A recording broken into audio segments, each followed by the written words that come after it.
व्यक्ति क्यों बन जाता है अच्छा या बुरा? जानिए गौतम बुद्ध की इस कहानी से। अच्छा और बुरा व्यक्ति की प्रवृत्ति है, लेकिन सवाल यह है कि क्यों और कैसे कोई व्यक्ति अच्छा या फिर बुरा बन जाता है। वहीं इससे भी जरूरी चीज यह है कि अच्छा इंसान कैसे बने। आज संसार में चारों ओर बुराई ही बुराई है। दंगे फसाद, लड़ाई झगड़े, हत्या और आपराधिक कामों से जुड़ी खबरों की कोई कमी नहीं है। इसका कारण है इंसान का बुरा बनना।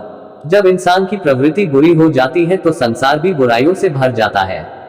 गौतम बुद्ध की इस कहानी से जानेंगे क्यों कोई व्यक्ति बुरा बन जाता है और बुरे काम करने लगता है। साथ ही इस कहानी में जानेंगे कैसे बने अच्छा इंसान।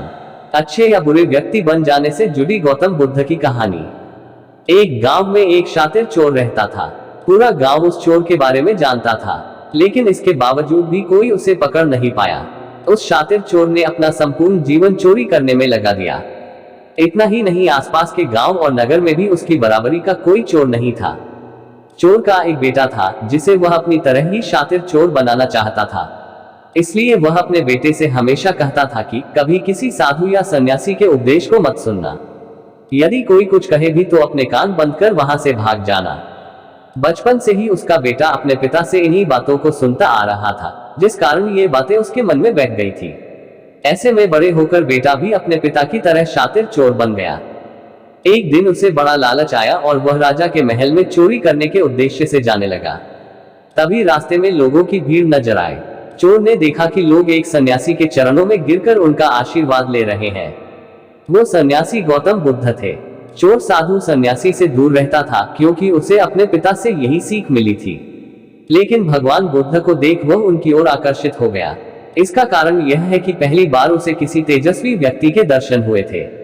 अचानक उससे पिता की बात याद आ जाती है कि साधु सन्यासियों से दूर रहना चाहिए। चोर असमंजस में रहता है कि वह सन्यासी के पास जाए या चोरी करने के लिए आगे बढ़ जाए। एकाएक उसके मन में यह प्रश्न आता है कि आखिर पिताजी क्यों साधु संतों से दूर रहने को कहते थे। इसका उत्तर जानने के लिए चोर भी लोगों के बीच बैठ जाता है और भगवान बुद्ध के उपदेश सुनने लगता है। बुद्ध लोगों को झूठ बोलने की व्यर्थता और विश्वासघात के बारे में बताते हैं।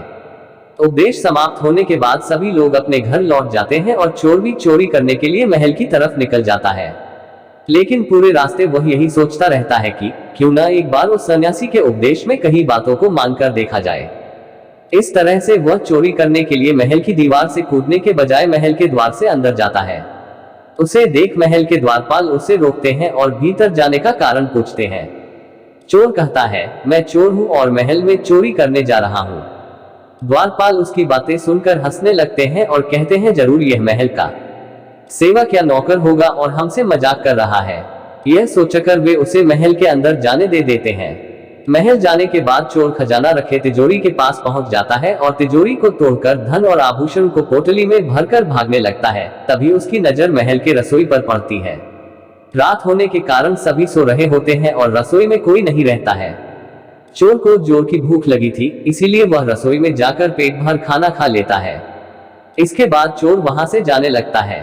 तभी उसे बुद्ध के उपदेश में सुनी दूसरी बात याद आती है कि जिसका नमक खाया है उसके साथ कभी भी विश्वासघात नहीं करना चाहिए।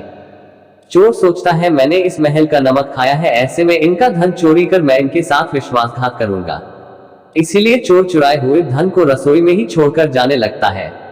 महल के एक व्यक्ति की नजर चोर पर पड़ जाती है और वह शोर मचा देता है, जिससे महल के लोग चोर को पकड़ लेते हैं और राजा के पास ले जाते हैं।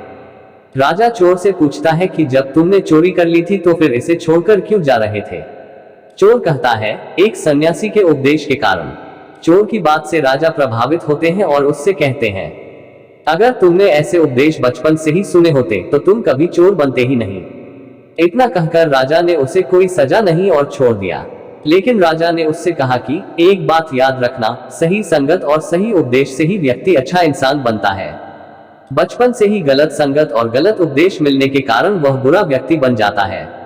संगत और उपदेश व्यक्ति का जीवन बदल देते हैं। डिस्क्लेमर, यहाँ मुहैया सूचना सिर्फ मान्यताओं और जानकारियों पर आधारित है।